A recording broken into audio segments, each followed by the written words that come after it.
Riddhi apple juice போடவா? Pancake வேணுமா?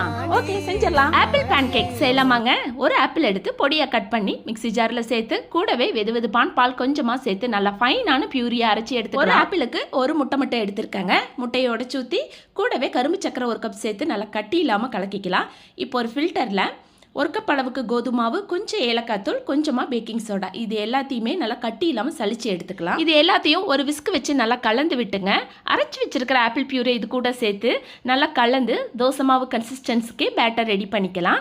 முட்டை வேண்டாம்னு நினைக்கிறவங்க முட்டையை ஸ்கிப் பண்ணிட்டு கரும்பு சர்க்கரையை டைரெக்டாக மாவு கூட சேர்த்து இந்த மாவு ஒரு 10 நிமிஷம் ரெஸ்ட் எடுக்கட்டுங்க. அதுக்கப்புறம் பேன் நல்லா சூடு பண்ணி பட்டர் அல்லது எண்ணெய் விட்டு குட்டி குட்டி பேன் கேக்காக ஊற்றி 2 பக்கம் வேக வச்சு எடுத்த ஆப்பிள் பேன் கேக் ரெடி. மேலே டேஸ்ட்டுக்காக டாப்பிங்ஸ்க்காகவும் கொஞ்சமா தேன் சேர்த்திருக்கேன். செல்லக்குட்டீஸ், பேன் கேக் ரெடி.